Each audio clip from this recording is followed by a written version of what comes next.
Mediterranean, and in front of me is Egypt and the mouth of the Nile. For the next 4 programs, I'm going to be following this mighty river, 4,000 miles, right into the heart of Africa. Join me. Stay with me. You'll feel foolish if you don't. Yes. We're now officially in the Nile.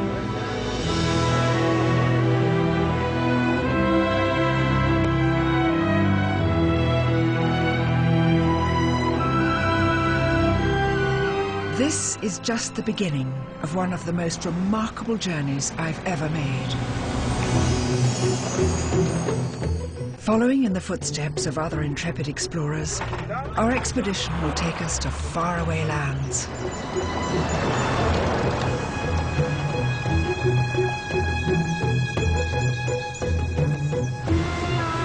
Spectacular scenery. Ooh. Extraordinary people. Oy. Yes! The adventure of a lifetime.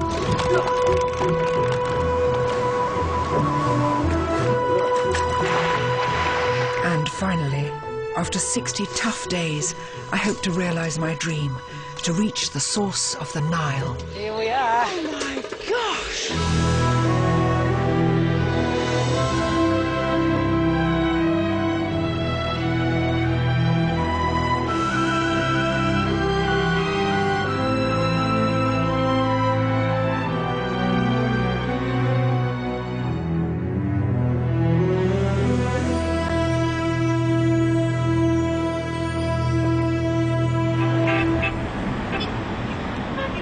I'm starting in Alexandria, one of the most famous cities of the ancient world.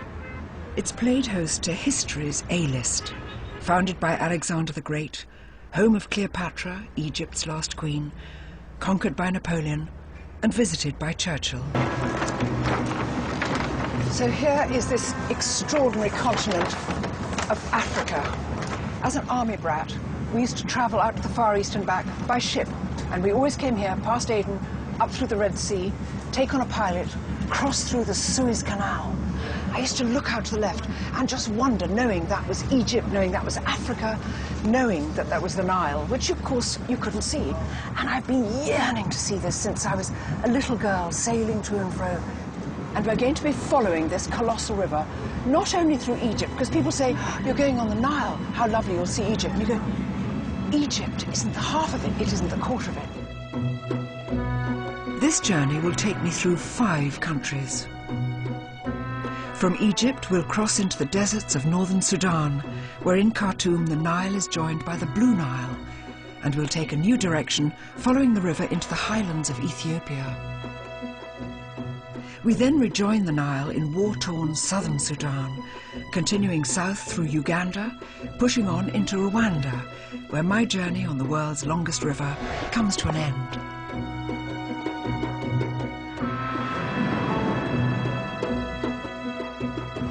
It's an unbelievable journey we're going to be making, and we're just up here.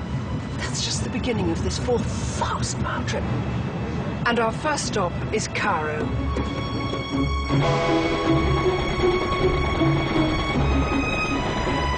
To get to Cairo, the train travels through the Nile Delta, a huge agricultural area the size of Wales and home to over 40 million people. This precious land not only feeds Egypt, but also supplies it with their most famous export, Egyptian cotton.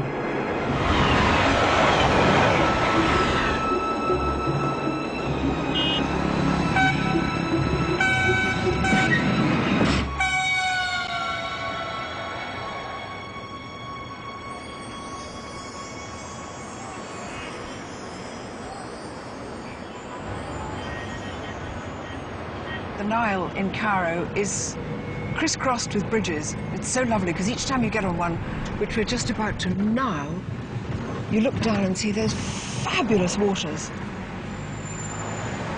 Look how wide it is. It's a huge river, and it's got this Nile green, which I haven't got 2 years because tomorrow I set off on the next part of my journey. But you can't leave Cairo without seeing the pyramids.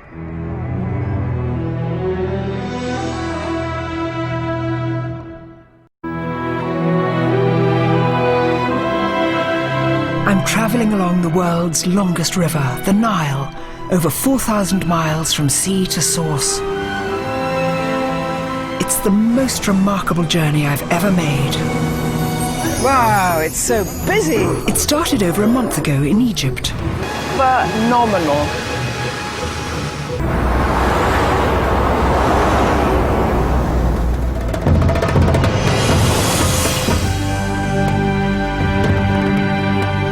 This is Sudan, Africa's largest country, and the halfway mark of this tremendous adventure.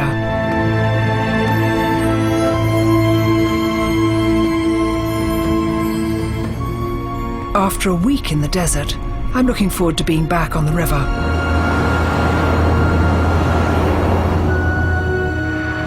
For the last 2,000 miles, I've travelled through Egypt and the deserts of northern Sudan.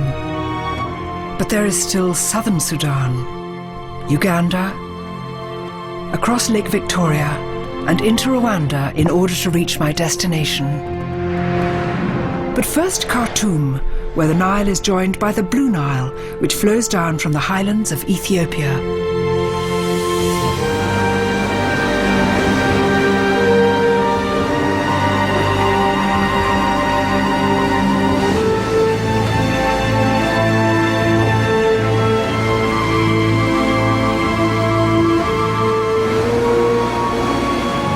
Absolutely thrilling. This is where the two great rivers meet. The Blue Nile, the White Nile. And you can just see the difference here. Almost like a line dividing the two rivers. And I've heard this, it's extraordinary. We all think of water mingling together. But here, and all in other parts of the world too, when rivers meet, they sometimes flow for as long as 10 miles together without mixing. You can see patches of it over there, where this rather browner Blue Nile is nearly mixing with the White Nile, which is coming from under those bridges. This is exactly where they meet. Tsh! Yalla, Walid, yalla!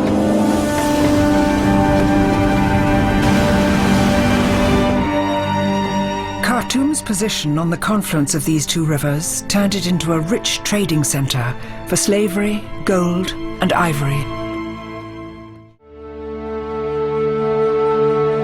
Every year, Khartoum is witness to one of Africa's most extraordinary natural events.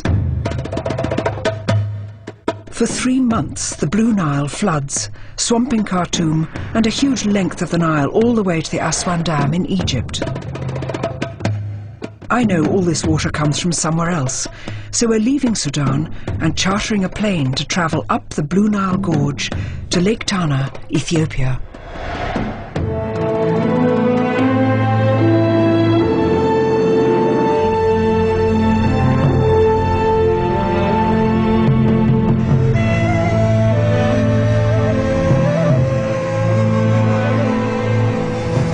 Tell me, Captain, is that the Blue Nile down there? Down there, yeah. Oh,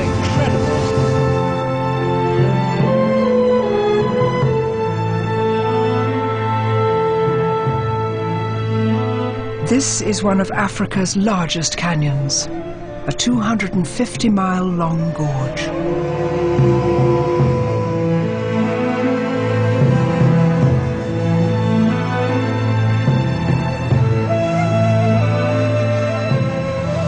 Absolutely thrilling. We are now flying over the deep, deep gorges, and at the bottom of it, the Blue Nile. I've got to say, it doesn't look blue at all. It looks the kind of colour of vanilla fudge or something.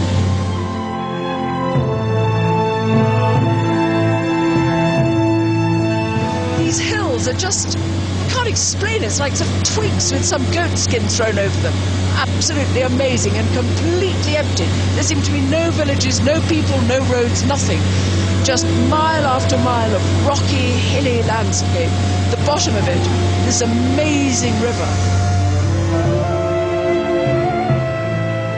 This gorge has been hewn by the colossal amount of water that thunders through here during the flood. Then the water turns a dark blue, giving the river its name, the Blue Nile. It really is a big river, and the river is fast in some areas and waterfalls, there's no way you can really plan to travel a long distance.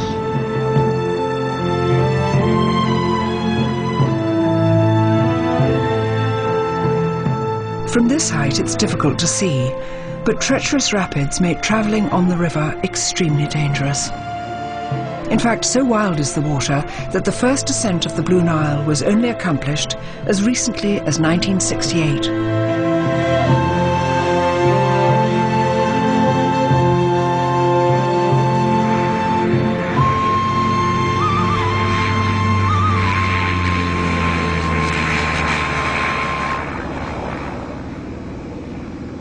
At the top of the gorge is Ethiopia's largest lake.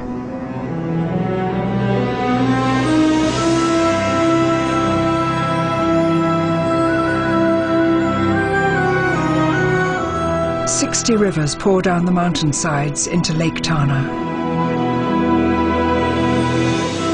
The ancient Egyptians came here, intent on discovering the source of the flood which gave life every year to their barren deserts.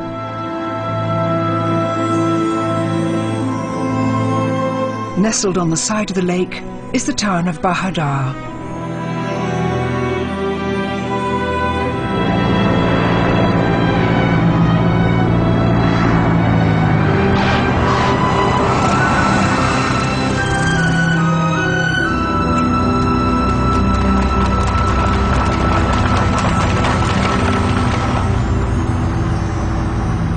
The ancient Greeks claimed to have named Ethiopia, which in their language meant of burnt face. However, I much prefer the local legend that says Ethiopia was named after Noah's great-grandson, Ethiopis. The country is full of surprises. Its culture is one of Africa's oldest and most diverse, with influences from the ancient Egyptians and Arabia. It has its own alphabet and language called Amharic, spoken nowhere else. And it even has its own calendar, putting it 7 years behind the rest of the Western world. Their culinary treat is a sort of pancake. Known as injera, this is Ethiopia's national dish. The only thing about these injera pancakes is that they have a sort of look of tripe about them.